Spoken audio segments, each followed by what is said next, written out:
Okay, let's unpack this. Have you ever found yourself, caught in that seemingly endless cycle, searching for happiness, looking for solutions? For those persistent life problems. Right. Only to find that each new solution just brings another dilemma. That feeling, that deep question maybe in the back of your mind, why doesn't happiness stay put? Where are the real answers? Exactly. How do we actually address what feels like, I don't know, a fundamental human dilemma? Well, today we're taking a deep dive into a really powerful, yet surprisingly simple framework. Okay. One that promises to cut through a lot of that confusion, unlock a profound sense of inner freedom, real well-being. And what's fascinating here, you were saying, is that the source material, this is from Letting Go by Dr. David Hawkins, right? That's the one. It proposes that the solution isn't out there at all, not external. Okay, so internal then. Completely. It's an internal mechanism, one that helps us release the accumulated pressures that often silently make us miserable. Right, that pressure we don't even realize we're carrying sometimes. Exactly. So our mission today is to really explore this mechanism, understand its profound impact on your daily life. You mean things like health, relationships? Absolutely. Health, relationships, career, your overall sense of peace, and discover just how achievable it is. For anyone. Regardless of background or beliefs. That's right. It's surprisingly universal. That internal mechanism that really feels like the game changer. It sort of challenges our usual way of thinking, where solutions come from outside. It really does. And what's crucial, as you said, is that it's not just philosophy, it's intensely practical. Right. Think of it maybe as a shortcut to becoming really well-informed about yourself, your inner workings. A shortcut. Yeah, I like that. We're going to pull out some surprising facts, some really compelling real-world anecdotes from the book. And practical takeaways, things you can actually use. Things you can start applying today. This isn't just about, understanding a concept abstractly. No, it's about making it engaging, entertaining even. And most importantly, actionable for your life. So what does this all mean for you, and how do we even begin to implement these powerful ideas? Where do we start? Well, let's start by acknowledging something really fundamental, something the book brings right to the forefront. Yeah. Our sources tell us we all carry this huge reservoir of accumulated negative feelings, attitudes, and beliefs. Wow, a reservoir. That's a strong image. Isn't it? Imagine it like an invisible backpack, just getting heavier and heavier, with every difficult experience, every unexpressed emotion. Every judgment we hold on to. Exactly. And this constant accumulating pressure. It isn't just uncomfortable. Yeah. The book identifies it as the very thing that makes us miserable. And contributes directly to illnesses and life problems. Directly, yeah. And we often just, shrug it off, dismiss it as, oh, that's just the human condition. Like, there's no way around it. Right, like it's just part of the deal. But what this deep dive reveals is that life often becomes this elaborate, almost frantic struggle, trying to escape this inner turmoil. This constant low-level background noise of fear, the threat of misery. Precisely. We chase diversions, escapes, endless entertainment, maybe turning to alcohol, substances, becoming workaholics. Anything, really. Anything to avoid facing that uncomfortable inner landscape. It's a truly universal experience, isn't it? This attempt to outrun ourselves. Which naturally leads us to ask, what exactly is the pain we're trying so hard to escape? Good question. Our source clarifies a really crucial distinction, one that most of us tend to overlook. Which is? It's not the thoughts themselves or the facts of a situation that are painful. It's the feelings that accompany them. Thoughts in and of themselves are essentially painless. They're neutral constructs. Huh. So it's the feeling under the thought. Exactly. It's their underlying feelings that create this immense suffering. Consider this. A single, deeply rooted feeling can generate literally thousands, maybe millions, of thoughts over time. Wow. Like a feedback loop. Totally. Imagine a painful memory from early life. A single regret you've hidden away, maybe something you said or didn't say. Okay.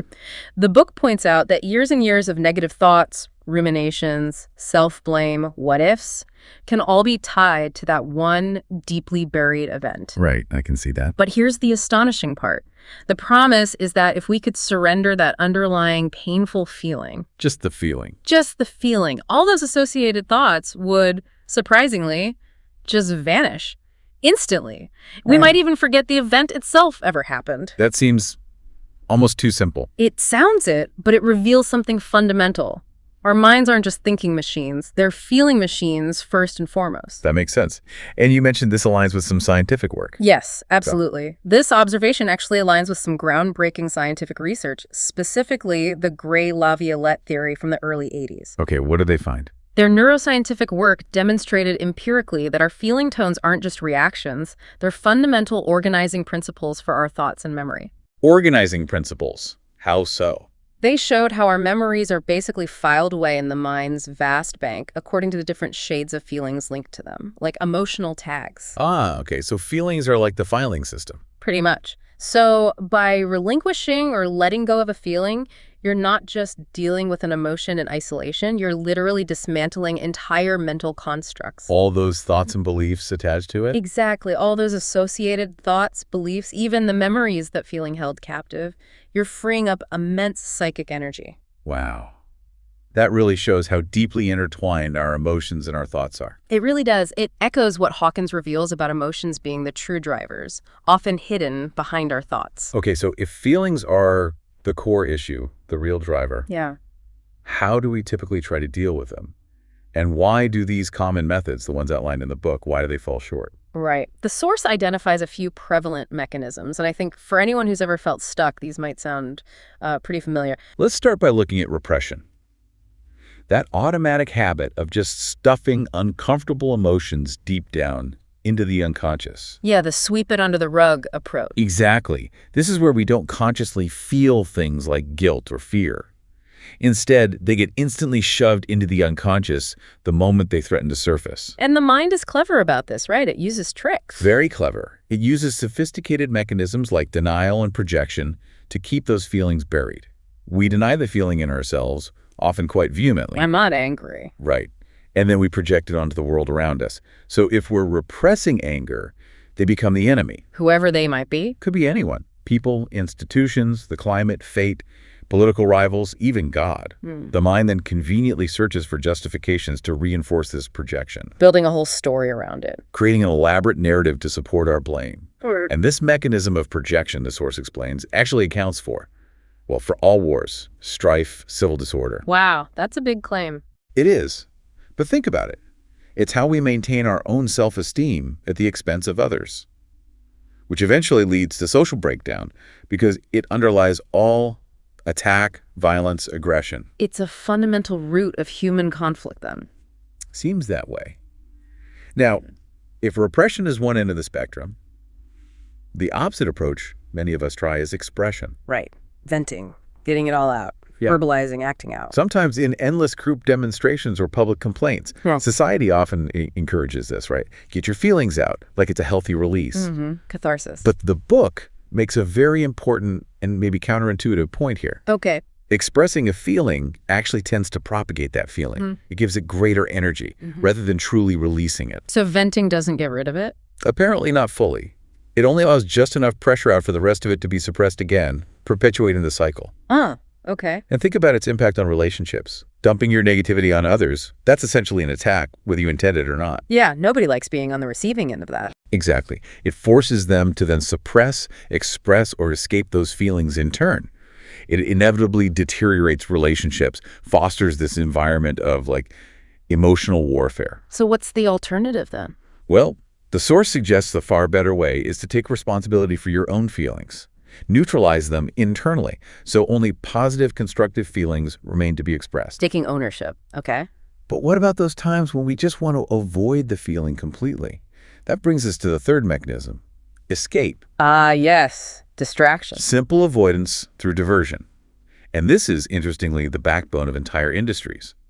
Entertainment, lucre, Workaholism, too. definitely. Yeah. Escapism, avoiding inner awareness. It's a socially condoned mechanism. We can avoid our inner selves, keep feelings from emerging through just an endless variety of activities. If they're still there, aren't they? Under the surface. That's the critical implication.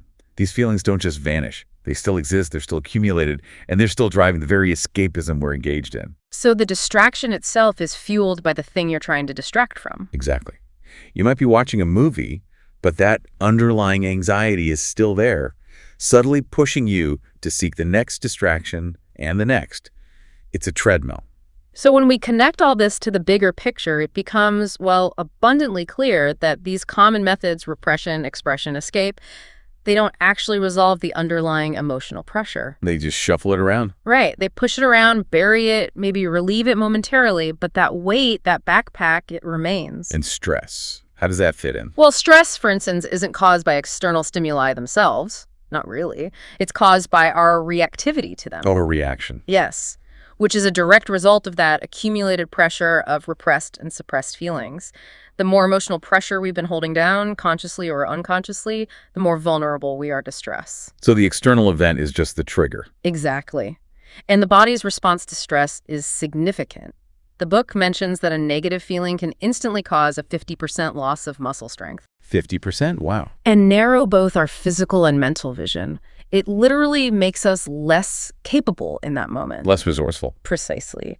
And prolonged stress, as research has shown time and again, has severe consequences. It suppresses the immune system, leads to pathological changes, a whole array of diseases. So it's not the job or the traffic. It's our inner state reacting to it. That's the core idea. The more we surrender and let go of that inner pressure, the less prone we become to stress and all its damaging effects. Which begs the crucial question then. If our usual methods, our instinctive ways of coping don't really work, what does? How do we genuinely lighten that invisible backpack? This brings us right to the heart of our deep dives today, the mechanism of letting go. What exactly is this technique that promises such profound transformation? Yeah, what is it? The source describes it as a conscious act, an act of surrendering negative feelings by simply allowing oneself to experience them. Okay, allowing them. But how? The key is to do this without trying to change them, without resisting them, or even judging them as bad. So no fighting it. No fighting it. It's about feeling them fully, allowing them to surface completely, and then releasing the resistance to their presence, letting go of the no. It sounds simple. It is surprisingly simple. It's an entirely inner process, something you can do silently throughout your day, no matter where you are or what you're doing. Okay. And you mentioned something paradoxical about it earlier. Yes. There's this fascinating, almost paradoxical nature to it. The book emphasizes that relinquishing a desire doesn't mean you won't get what you want. Wait, letting go of wanting something helps you get it. That sounds backward. It does, doesn't it? Yeah. But the idea is it actually clears the way for it. When we release that rigid grip of wantingness, that attachment to a specific outcome. An desperation, maybe? Exactly. We create this psychic space for things to manifest effortlessly, often in ways we couldn't have planned or forced. Okay, that's intriguing. Yeah. Effortless manifestation. What's also truly fascinating here is the almost deceptively quick and subtle nature of the results. Yet their power is immense. Subtle but powerful. How so? Often, you might not even realize a feeling has gone, because when something is fully surrendered, it just disappears from consciousness. You stop thinking about it. You start thinking about it, and then you don't even remember it was once a problem or a source of distress. It's like that analogy the book uses. The coal shoveling one. Yeah. Yeah. We are not aware of all the coal that we have shoveled. We are always looking at the shovelful we are handling right now. So we don't notice the pile shrinking. Not immediately. We don't realize how much that accumulated emotional baggage has gone down until we maybe reflect back. So often, it's your friends and family who are the first to notice. They see the change. Yeah, they might comment on your newfound lightness or peace because they're no longer reacting unconsciously to the negative energy you were radiating before. Interesting. But you also mentioned a paradox about stopping the technique. Ah, yes. Paradoxically, the very effectiveness of the technique can lead to a resistance to continuing it. How does that work? What often happens is we diligently practice letting go when life feels rough, when we're beset by unpleasant emotions. Makes sense, right? Sure. You want relief. But as soon as we surrender our way out of that and things feel good again, we tend to stop letting go. We get complacent. Exactly. And the book says this is a mistake, because as good as we may feel, there's usually always more to surrender, more subtle layers. So keep going even when things are good. Absolutely. Take advantage of that momentum. Continue the process because, as the book puts it, there is always a feeling to be let up and surrendered. Always more coal in the pile. Pretty much. And the higher you feel, the easier it actually is to let go. It allows you to tackle deeper, more subtle, suppressed garbage. Stuff you wouldn't want to face when you're feeling low. Precisely. Stuff you wouldn't want to touch if you were in a low, overwhelmed state. So this ongoing process deepens your internal peace and actually amplifies your positive impact on the world around you. Okay. Now, a core insight from the book you mentioned is that our primary human goal is survival. Right. Deep down, that's the driving force. And the mind uses emotions as its primary survival mechanism. Yes. Emotions are more basic than thoughts.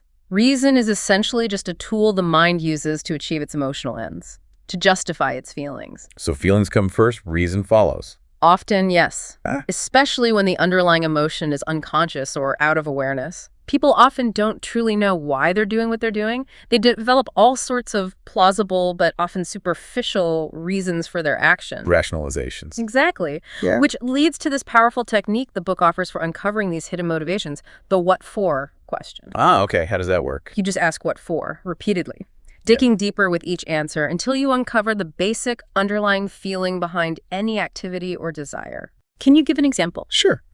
The book uses the illustration of a man who wants a new Cadillac. Okay, fancy car. You ask him what for. He might say, well, to achieve status, recognition, respect, solid citizen success. Right. Makes sense. Ask again, what do I want status for? Respect and approval from others, to ensure that respect. Okay, still logical. What do I want respect and approval for? To have the feeling of security. Ah, getting deeper now. Security. And again, what do I want security for? To feel happy. Happy, the ultimate goal. See? The continual what for reveals that basically there are underlying feelings, insecurity, unhappiness, a lack of fulfillment driving that desire for the car. So the Cadillac isn't really about the car. Not fundamentally. The key takeaway here is that ultimately there are no other goals than to overcome fear and achieve happiness. That's what drives us. And our emotions are connected to what we believe will ensure survival. Right. Not necessarily what actually will. And often, the emotions themselves are the source of the basic fear that drives our constant search for external security. Wow. That simple question, what for? Yeah. Can be surprisingly uncomfortable, I imagine. It can be. Because it bypasses all our carefully constructed rationalizations and goes straight to the emotional core. It reveals why we truly do what we do. So this emotional landscape, it sounds complex. Yeah. How do we know where we even stand in it all? That's a great question. And the book introduces something really helpful here, the map of consciousness. A map, okay. Yeah, it's described as a linear logarithmic scale. It ranges from 1 to 1,000, and it calibrates different levels of energetic power associated with emotions. 1 to 1,000, what's at the bottom and top? At the very bottom, close to death really, is shame. That's calibrated at 20. Okay, lowest energy. Right. And at the very top is full enlightenment, calibrated at 1,000. This represents the highest level attainable in the human realm, the energy of great spiritual teachers like Jesus or Buddha. And where's the dividing line between negative and positive? The critical point, the threshold, is 200. That's the level of courage. Courage. Okay, so below 200 is negative. Generally, yes. Below 200, you find emotions like shame, guilt, apathy, grief, fear, desire, anger, and pride. These are all what we'd consider negative, draining emotions. They constrict our energy, limit our possibilities. And above 200. At or above 200, you start experiencing positive, life-affirming states. Courage, as we said, then willingness, acceptance, reason, love, and ultimately peace at the higher levels. You can almost feel the difference just hearing those words, from fear to courage. Absolutely. Imagine the tangible difference in your daily experience as you shift from that dense, constricting energy of fear below 200 to the expansive, problem-solving vibration of courage above it. Yeah. And the map illustrates this profound principle, like goes to like. Like attracts like. Essentially. Different energies constellate in what are called attractor patterns or levels of consciousness. This means you tend to attract experiences, people, situations that resonate with your predominant emotional state. So your inner state draws things to you. That's the idea. Yeah. And a truly powerful implication for your life is that higher vibrations, like love, have a powerful, almost healing effect on lower vibrations, like fear. Okay. So being in a state of love can actually lift someone out of fear. It can influence it, yes.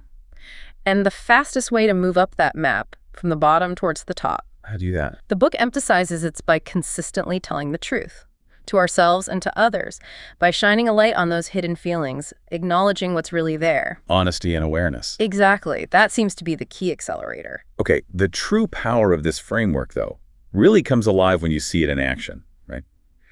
Let's look at how letting go impacts some of life's really challenging moments, how it leads to these dramatic changes in everyday life. Yeah, the practical application. Let's start with healing our past and present emotional crises. The book says the process involves placing events in a different context. Seeing them from new perspectives? Right. And maybe most profoundly, acknowledging the hidden gifts within those seemingly negative experiences. Finding the silver lining, I guess. Reframing. Take that anecdote about the man who lost his passport just before a big trip. Oh, yeah, the panic. Total panic. As the departure date loomed, his inner panic just mounted. He searched frantically, berated himself. Nothing worked. Haven't we all? But when he finally remembered to apply the letting go technique, he sat down and asked himself, okay, what's the basic feeling I've been ignoring here? And what was it? To his surprise, it was deep grief. Grief associated with not wanting to be separated from someone he loved, and a profound fear of losing or weakening that relationship. Wow, not about the passport at all, really? Not directly. As he surrendered that grief and fear, just allowed them to surface without judgment, he instantly felt at peace. The pressure released. Exactly. And then just as quickly, he remembered exactly where the passport was, in a place so simple and obvious. That only an emotional block could explain why he hadn't seen it. Precisely. It perfectly illustrates how our emotional blockages can manifest as very real, practical problems, making us feel stuck or forgetful. Yeah, that's a great example. Or consider the man who lost his job. Initially, all he could see were the pleasures his job had given him. He felt this profound sense of loss. Understandable. Totally.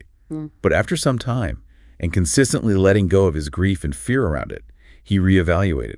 He started seeing the significant costs, physical, mental, emotional, that he'd actually been paying in that role. The hidden downsides. Right. So this crisis, seemingly a disaster, became this powerful opportunity. He discovered new talents, abilities he never knew he had. And it led to something better. Led to a much more promising career, far beyond what his old job could offer. It's a powerful lesson. Crises, when approached with this technique, can become catalysts for unexpected growth, expansion, development. Turning obstacles into stepping stones. Exactly. And similarly, the book discusses divorce, the lingering bitterness, the inability to form new loving relationships after a traumatic split. That can last for years. Or a lifetime.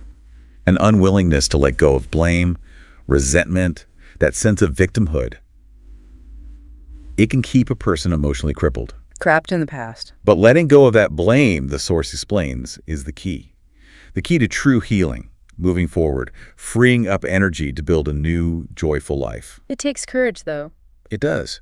But the profound takeaway here is that handling crises from an emotional level, rather than purely intellectually or just trying to fix the problem, it dramatically shortens their duration, reduces their impact. Because our fear of life is really a fear of our emotions. That's what the book says. When we achieve mastery over our feelings, that fear diminishes.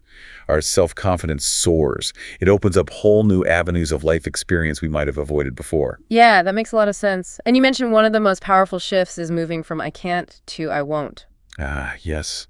Tell me more about that. Well, it's this seemingly small shift in language, but it's profound. Because behind most I can'ts is actually an underlying, often unacknowledged fear. So I can't is often just a cover for I'm afraid to. Or I won't face the feeling associated with it.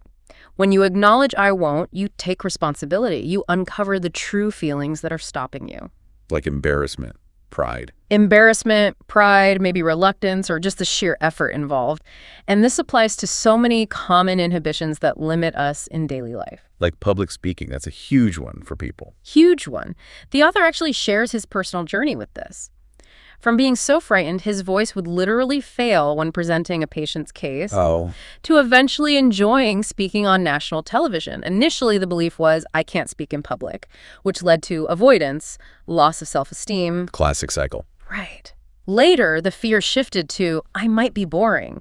By letting go of the pride and vanity behind that fear, accepting that, yeah, maybe he would be boring, and that's okay. Letting go of the need to impress. Exactly. He gained the courage to do it anyway. He even started his presentations with a self-deprecating joke. I am one of the most boring speakers around. How did that go over? Apparently, it brought laughter and acceptance from the audience. It instantly lifted his fears, allowed him to connect authentically. That's brilliant. And this liberation from a fearful inhibition, it automatically spills over into many other areas of life. It makes us more capable, freer, happier, because that underlying fear that limited us is simply gone. It dissolves the block. It really does. There's another beautiful example from the source, The Dancing Man. Oh, tell me about the dancing man. He was a professional man, apparently quite stiff and awkward. For 50 years, he was completely unable to dance, despite desperately wanting to. 50 years is a long time to want something you feel you can't do. Isn't it? He'd tried dancing classes many times, always felt embarrassed, inadequate, never worked. But after about a year of consistently practicing the letting go mechanism in his life... Surrendering other anxieties and resistances. Exactly. He found himself at a party where people encouraged him to dance. He reluctantly agreed.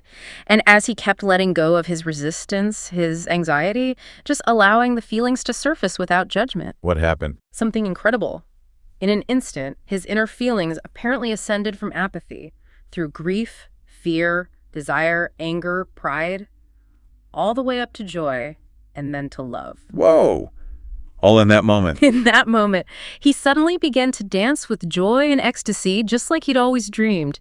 He described experiencing this profound sense of oneness with his partner, a telepathic connection, effortless movement. That's amazing, just from letting go of the resistance. And the breakthrough wasn't limited to dancing. It spilled over into rapid expansion in many other previously blocked areas of his life. It just shows how freeing ourselves from these fearful inhibitions creates this powerful ripple effect. Greater capability, freedom, happiness across our entire existence. That's incredibly inspiring. Our relationships, too, they must be fertile ground for seeing these principles in action. Oh, absolutely. The book reveals how our inner emotional state profoundly impacts others, whether we consciously realize it or not. How does that work? The like goes to like thing? Exactly that. There's a law of consciousness, Correct. goes to like. Our inner states are actually radiated outwards to others. We unconsciously influence people constantly because of the feelings we hold about them. So my feelings about someone affect how they treat me. That sounds a bit out there. It might sound surprising, but the source suggests if you start to investigate it honestly in your own life, you'll find that the feelings you hold about another person are often mirrored back to you by their attitude. And when you change your inner attitude, their attitude often shifts abruptly, sometimes without them even knowing why. Okay, give me an example. Consider the case described of a divorced woman. She was riddled with bitterness, anger, hatred towards men after a really traumatic divorce. Understandable, sadly. Yes. She'd even joined a feminist group that, unfortunately, just reinforced her negativity. It provided a sense of shared victimhood rather than empowering her to move forward. Right, misery loves company sometimes. It can. The recommendation she received wasn't complex therapy, but a simple, profound shift. Stop associating with her bitter friends. Instead, seek the company of people who had successfully reestablished relationships despite former divorces. Change your environment, change your input. Exactly. And the result, her chronic migraines disappeared. She fell in love again. Her stomach ulcer healed spontaneously. Wow, just from changing who she spent time with. And presumably letting go internally as well. But it highlights the immense power of the company we keep, how our associations can either reinforce or help release our emotional burdens. Our emotional environment is crucial. That makes sense. And the book also details how specific negative emotions block healthy connections. Yes, it breaks it down. Guilt, for instance, tends to elicit criticism from others. It sets up this cycle of blame, apathy, and grief. Initially, they might bring pity, but eventually people tend to avoid you because projecting that energy is a huge drain. Right, it's heavy. Fear often leads to clinging, possessiveness, which paradoxically makes others want to resist and withdraw, pushing them away even as you try to hold on tighter. The self-fulfilling prophecy. And pride, often seen as a positive, right? But the book says it actually arouses envy and exploitation in others, making genuine connection really difficult. So how do we break these patterns in relationships? The key insight seems to be this. The only way to stop others from resisting you is to let go of your desire to influence them. Stop trying to control their reaction. Exactly. Surrender your own inner fears and expectations of others, and the dynamic naturally shifts. You become free, and in a way, so do they. Letting go of control. Yeah. Okay. This principle must extend to getting what we want in life, too, like tangible things, career goals, possessions. It does. Our minds often block the very things we desire most because of these unconscious beliefs and attachments we carry. How does that work? The book uses this metaphor of our unconscious genie. It can only take orders. It can't make decisions. Okay. So if we hold in mind, consciously or unconsciously, my relationships never work out or I never have enough money, that's precisely what our unconscious genie will dutifully bring about. It manifests experiences that confirm that core belief. It takes our inner chatter as instructions. Basically. Yeah. But conversely, it has equal power in the positive direction. This isn't about just wishing, though. It's about clearing those internal blocks, those negative instructions. Can you share an example of that positive manifestation? Sure. Think about the man who detailed his ideal, seemingly impossible New York City apartment. The specific one in Fifth Avenue. That's the one. Reasonably priced, Fifth Avenue, high floor, quiet, 2.5 rooms, specific view. He wrote it down as a goal. Okay, standard goal setting. But then, throughout the day, he consciously acknowledged and let go of his desire for it. He surrendered the wantingness. So he wasn't attached to getting it. Exactly. He was truly okay if it happened and equally okay if it didn't. He released his attachment to the outcome. And what happened? Within 24 hours, he spontaneously drove into the city, found an open parking space right in front of a real estate office itself, unlikely, and discovered the only apartment for rent on Fifth Avenue exactly matched his description. No way. Signed the lease on the spot. It manifested effortlessly, rapidly, because the desire was totally surrendered. It allowed the universe, or his unconscious, to deliver it without the resistance of his own clinging or desperation. That's incredible. What about the job seeker example? Yes, the man who was frantically desperate for a job. He was instructed to apply the letting go technique, turn his desire over to God or the universe, stay open rather than fixating on the outcome. Let go of the desperation. Right. Within 24 hours, his brother-in-law called with a job offer. It worked. It worked, yet the man's mind immediately discounted his own inner power. He attributed the success entirely to his brother-in-law, not his inner shift. Why do we do that? Disown our own power. The book suggests it's often due to unconscious guilt, a smallness self-image.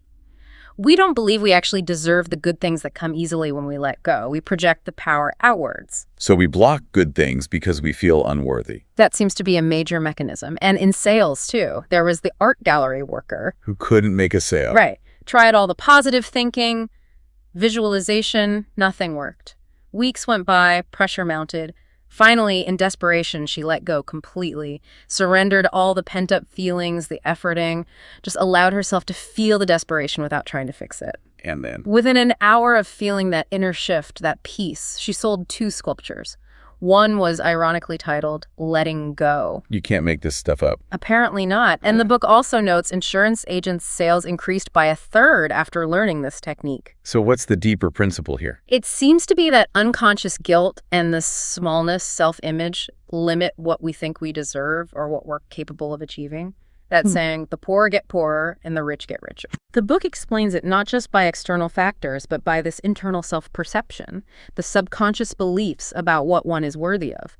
But when we relinquish that smallness, revalidate our inner innocence, Let go of the guilt. abundance naturally begins to flow into our lives because we're no longer internally blocking it, we're allowing it. Okay, so this applies to money, careers, even things like wanting a specific outfit. You mentioned glamour. Yes, the concept of glamour and how it often deceives us. What exactly is glamour in this context? It's essentially an exaggeration, a fantasy, a romanticization that we project onto our goals. Like, Think of a coveted job title, expensive designer clothes, or that idealized image of a perfect relationship. We attach this extra layer of fantasy to them. believing they'll bring something they can't. Exactly. We believe these external things will bring us inner satisfaction, status, fulfillment, that in reality they simply cannot deliver on their own. Any examples of that? The book shares the story of a corporate president, achieved all his vocational goals, reached the pinnacle, only to find the reality was viciousness, envy, and agonizing energy drain. Not the satisfaction he'd imagined. The dream job wasn't the dream. Pretty much. Or the woman who bought a designer dress expecting adulation, thinking it would solve her emotional problems. She only found disappointment, envy from others, and her underlying relationship issues remained totally unchanged. The dress didn't fix it. Of course not. Advertising uses glamour masterfully, right? The cowboy image selling coffee or trucks suggesting the product transfers those traits. It's a fantasy. It's selling an image, not just a product. Precisely. The key breakthrough here is that when this glamour is dissected, when you strip away the exaggeration and fantasy, What's left? the underlying desire becomes much easier to surrender. Because you realize the desire was attached to the fantasy, not the reality itself. So you weren't wanting the thing, but the feeling you thought the thing would give you. Exactly. We realize we can have the feeling we want directly without detouring through some fraudulent external promise that ultimately leads to frustration and disappointment. That's powerful. And this leads to a shift in consciousness, from having to doing to being. Yes, that's a crucial progression outlined. Moving from havingness, where our sense of worth is tied to what we possess, I'm telling you. to doingness, where we derive meaning from our actions and achievement, and ultimately to beingness, which is perhaps the most liberating and profound state. What is beingness? It's about realizing your inherent worth, your true success, comes from who you are at your core, your inner state of consciousness, your intrinsic value, independent of external accomplishments or possessions. Who you are, not what you have and do. Exactly. True success, the book argues, should stem from doing what we love because that aligns with our authentic beingness. It leads to a fulfillment that external achievements alone can never provide. That feels like a much more sustainable path to happiness. It really does. And perhaps one of the most compelling aspects of this whole deep dive is how letting go profoundly impacts our physical health. Right, the mind-body connection. Yes. The physical body, surprisingly, is seen not as me, but almost like a puppet, largely controlled by the mind and its accumulated emotional burdens. A puppet. That's a strong image again. It is. The source material explains that stress and illness are often direct results of suppressed and repressed feelings. When these underlying emotional causes are removed through surrender, The physical symptoms can resolve. frequently, they resolve spontaneously, sometimes in remarkably short periods. The author himself, Dr. Hawkins, was a physician. And he experienced this himself. Dramatically, he details a staggering array of chronic illnesses he personally experienced: ulcers, diverticulitis, gout, allergies, sinusitis, vision problems, Raynaud's syndrome, all of which healed through consistent, deep surrender over time. All of them, just through letting go. That's his account. He recounts a severe diverticulitis crisis with massive hemorrhaging.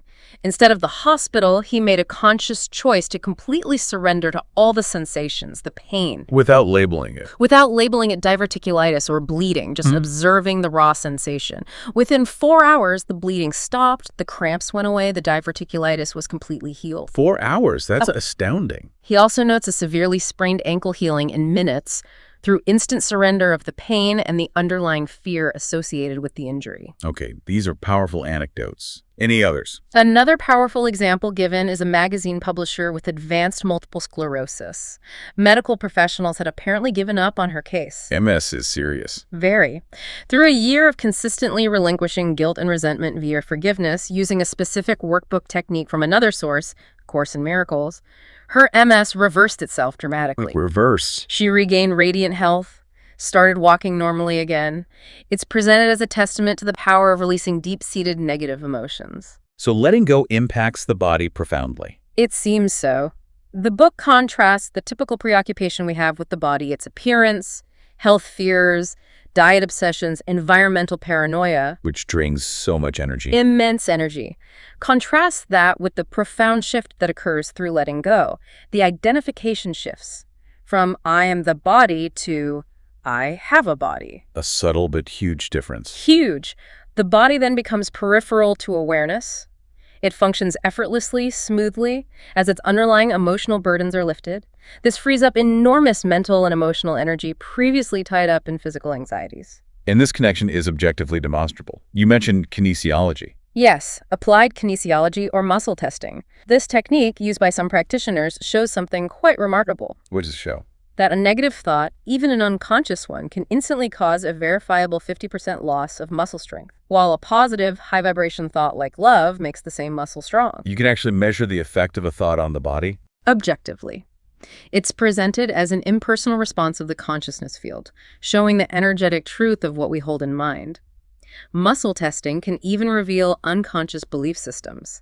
Like what? For example, a person might consciously say they want to heal, but unconsciously be attached to the payoffs of their illness, maybe attention or avoiding responsibility, or they might believe they don't deserve health.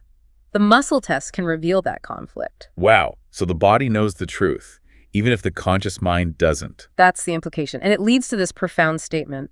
You are only subject to what you hold in mind. Meaning? You are only subject to a negative thought or belief if you consciously or unconsciously say that it applies to you, if you accept it as true for you.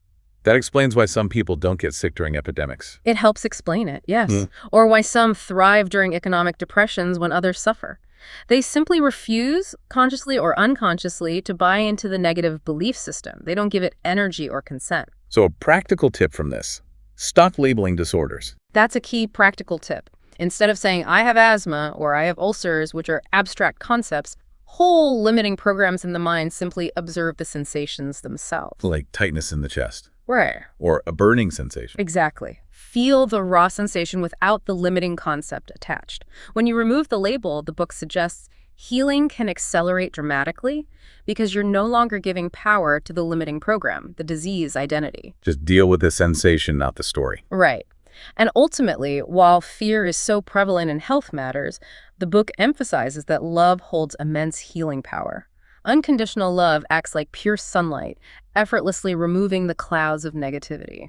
Sending loving thoughts can heal.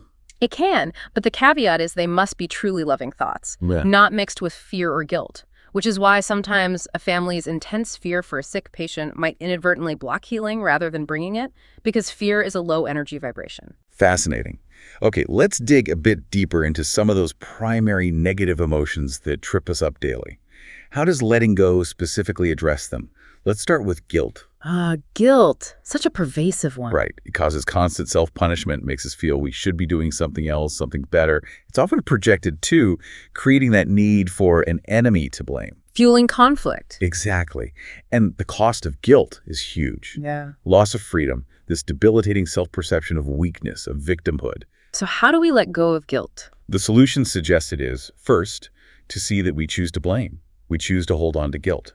Others, like Viktor Frankl in the concentration camps, chose forgiveness and meaning even in horrific circumstances. It is a choice. Taking responsibility again. Always. We need to be honest with ourselves, acknowledge the secret satisfaction or enjoyment we might get from self-pity or resentment. The hidden payoffs of being the victim. Precisely.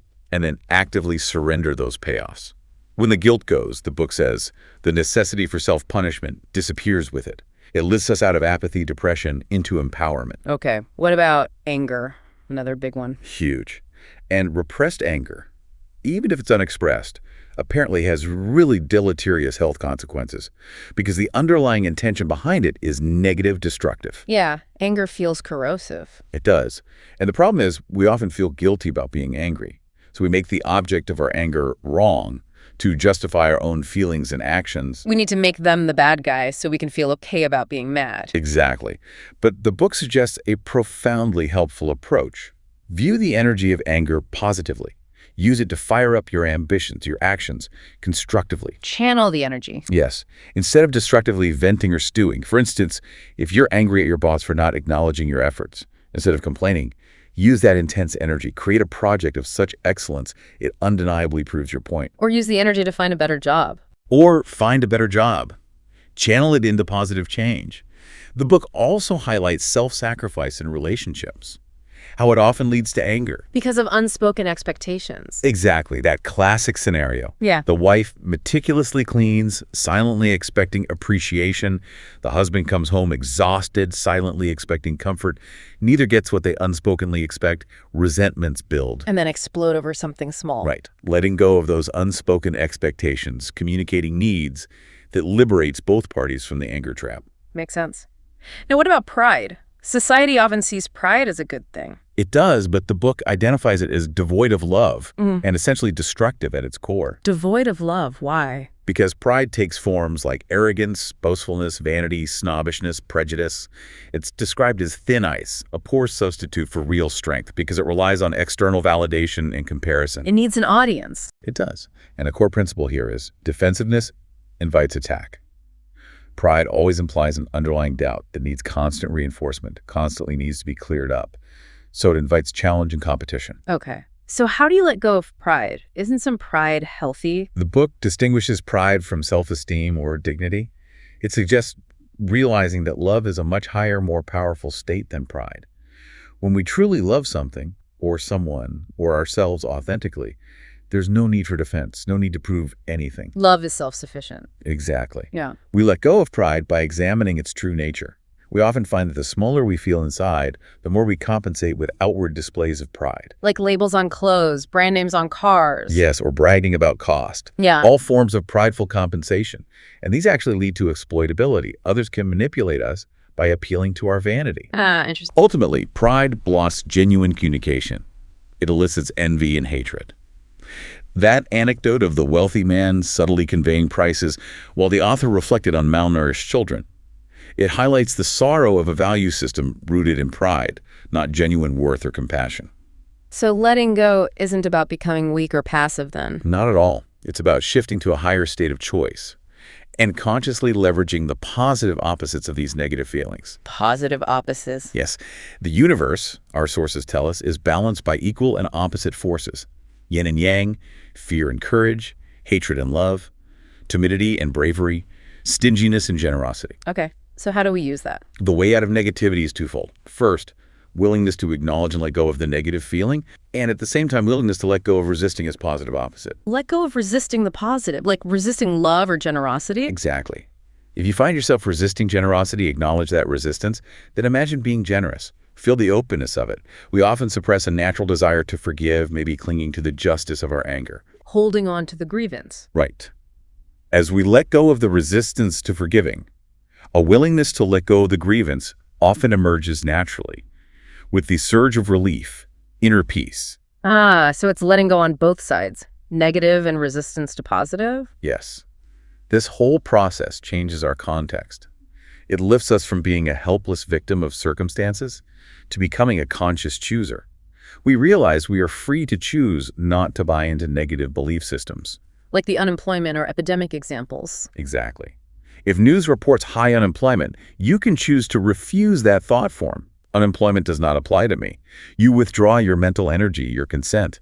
Individuals who refuse to subscribe to fear-based beliefs about illness might not catch it because their inner state operates on a higher, more resilient vibration. That concept of choice is just incredibly empowering, isn't it? We are not victims of our feelings. You're not ultimately. Recognizing I won't do something rather than thinking I can't is that major shift from victimhood to conscious choice. And you're perfectly free to hang on to negativity if you want. There's no law against it. True. We can choose misery. But realizing it's a choice puts you in a higher state of consciousness, closer to greater power, mastery over your own experience. And operating from those higher states, courage, acceptance, love. When you operate from those higher states, your actions become naturally more effective. You achieve more with less effort. Things flow better. And in relationships? Others naturally reflect back cooperation, respect. They seek your company, enjoy your presence. The book even suggests telepathy can occur in states of harmony. Really? Telepathy. Well, maybe more like intuitive understanding. You can intuitively sense and then forgive passing negative thoughts in others, knowing they're just human, just caught in a lower state momentarily. Wow. So the overall effect is? Our inner states are constantly radiated out like an energetic signal. The more we love, the more we find ourselves surrounded by love because we become an attractor for that energy. It's a self-reinforcing cycle of positivity that begins within, and it literally changes your entire world. So let's look at the big picture then. What does life actually become when you continuously practice this? When you surrender and release those accumulated burdens, the promises sound truly transformative. They really do, leading to this state of profound inner freedom. And what does that look like practically? In the surrendered state, happiness is found within, meaning it's completely independent of the outer world, independent of external circumstances. Okay. Not chasing external validation anymore. Exactly. And this inner happiness is then shared effortlessly with others. It makes you naturally supportive, sympathetic, non-judgmental in relationships. And life events, the ups and downs. They flow automatically, effortlessly. They're not seen as a struggle or a series of problems to overcome. Your motivation shifts fundamentally too. How so? You're no longer driven by sacrifice or duty or shoulds. You're motivated by loving service, a genuine desire to contribute from that inner fullness. Every life event, no matter how it looks on the surface, is seen as an opportunity. An opportunity for what? Growth. Growth, learning, deeper surrender. And perhaps one of the most liberating mindset shifts is living fully in the present, really embodying that understanding. Yesterday's gone, tomorrow has not yet come, and we have only today. Which frees up enormous energy. Huge amounts of energy previously tied up in regret about the past or anxiety about the future. It allows you to engage fully, joyfully with life as it unfolds right now. Now, the ultimate goal of letting go, you said it goes beyond typical therapy. Yes, the book positions it as going far beyond typical psychotherapy. Its ultimate aim is the total elimination of the ego itself. Eliminate the ego. That sounds drastic. Isn't the ego necessary? Well, the book identifies the ego as the very source of all suffering and pain. So from that perspective, its elimination is liberation. How does it compare to psychotherapy then? While psychotherapy often focuses on analyzing the whys, understanding past traumas, helping the ego readjust to a healthier balance, improving coping mechanisms. Which is valuable work. Absolutely valuable. Letting go, however, focuses directly on the emotional what in the present moment, systematically working towards ego elimination, not just adjustment. So it's a different goal. A fundamentally different goal. Yeah. The book makes this stark comparison. Psychotherapy is like a horse and buggy, while the mechanism of surrender and letting go is like a spaceship. Wow. That's quite a statement. It suggests that in the time therapy might take to slowly explore a limited area, letting go has already moved far beyond it into a whole new dimension of consciousness and freedom. Okay, and this path leads to what the book calls the final run. Yes, where you apply the technique relentlessly to every single area of life, from the mundane to the profound. The ego, with all its attachments and fears, it clings. It fights back. It tries. But then, progressively, it dissolves. It's replaced by the direct experience of the self as everythingness, unity. And the result of that. You no longer fear suffering or death. Your body becomes it, not me. Just another object in the room, functioning effortlessly, largely unaffected by its eventual course. It's described as a profound peace that transcends intellectual understanding. And this journey, this transformation, it radiates outwards, silently. Yes, that's a key point. This journey leads to a silent, effortless transformation that radiates to others without you even having to try. How does that work? The source explains that high levels of consciousness like love, peace, acceptance inherently heal, transform, and enlighten others simply through their presence. Just by being around someone in that state. Yes. This is presented as the basis of spiritual healing. Being in the presence of an enlightened or high consciousness state transmits high-frequency energy. You literally pick up the vibration, often without a word being spoken. Like tuning forks resonating. That's a good analogy. And the beautiful result for the person practicing is that as negativity runs out, as you shed those accumulated layers, it becomes increasingly difficult to even feel fear or anger. They just don't arise as much. Or if they do, they pass through quickly without taking hold. The person finds they feel primarily love and acceptance, regardless of external circumstances.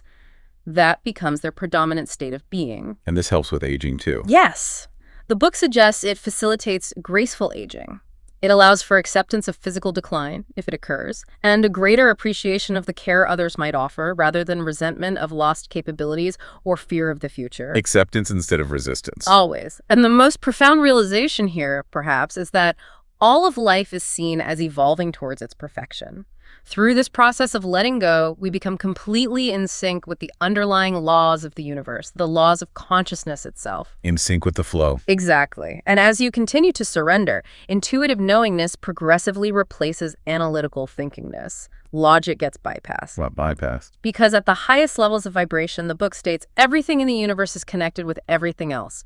Understanding simply unfolds as direct revelation from this interconnected field. You just know. Which aligns with some modern physics concepts, the holographic universe. Precisely. This is where modern physics and mysticism seem to converge, both describing, in different languages, a reality where our brain might be interpreting frequencies from a higher, meaningful, interconnected whole. And letting go is a way to access that.